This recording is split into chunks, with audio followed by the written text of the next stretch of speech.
பொதுவா கோயிலுக்கு போறதுனால மன அமைதியும், நேர்மறை ஆற்றல் மற்றும் ஆன்மீகத்தில ஒரு நாட்டம் நமக்கு கிடைக்கும். முடிஞ்சவங்க டெய்லி போவாங்க, இல்ல வாரத்தில ஒரு நாள் போவாங்க. ஆனா, நம்ம எல்லாரும் சொல்லுவாங்க, "வீட்ல சாமி கும்பிடுறோம், கோயிலுக்கு தான் போகணுமா?" அப்படின்னா, அதுக்கு அர்த்தம் என்ன அப்படின்னா, கோயில்ன்றது கூட்டு பிரார்த்தனை நடக்கும் இடம். நெறைய நல்ல வைப்ரேஷன்ஸ் இருக்கும். நம்ம வீட்ல நாம மட்டும் தான் கும்பிடுறோம். அதுலயும் நம்ம வீட்டுக்கு நெறைய பேர் வந்துட்டு போவாங்க. அவங்கள்ல யார் நல்லவங்க, யார் கெட்டவங்க, யார் நமக்கு நல்லது நெனைக்கிறாங்க, யார் கெட்டது நெனைக்கிறாங்க நம்மளால கண்டுபிடிக்க முடியாது. நம்ம கோயிலுக்கு போறதுனால, நம்மளோட எல்லா விதமான ஒரு தோஷமும் விலகும், மன அமைதியும் நமக்கு கிடைக்கும்.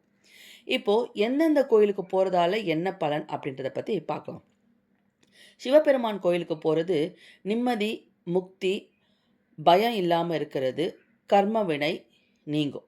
விஷ்ணு கோயிலுக்கு போறதுனால செல்வ செழிப்பு ஏற்படும், லக்ஷ்மி கடாட்சம் ஏற்படும் மற்றும் குடும்பத்தில மகிழ்ச்சி உண்டாகும். முருகர் கோயிலுக்கு போறதுனால மன தைரியம் ஏற்படும், பகை நீங்கும் மற்றும் தைரியமான வாழ்க்கை வாழ்றதுக்கு வழிவகுக்கும். விநாயகர் கோயிலுக்கு போறதுனால தடைகள் எல்லாமே நீங்கும், ஞானம் மற்றும் காரிய சித்தி ஏற்படும். அம்மன் கோயிலுக்கு போறதுனால சக்தி கிடைக்கும், பாதுகாப்பு கிடைக்கும், நோயிலிருந்து நம்ம குணமடைவோம். நான் இந்த பதிவில சொன்ன விஷயங்கள் உங்களுக்கு யூஸ்ஃபுல்லா இருந்துச்சுன்னா, லைக் பண்ணிட்டு உங்களுக்கு தெரிஞ்சவங்களுக்கும், பிடிச்சவங்களுக்கும் ஷேர் பண்ணுங்க. Thank you.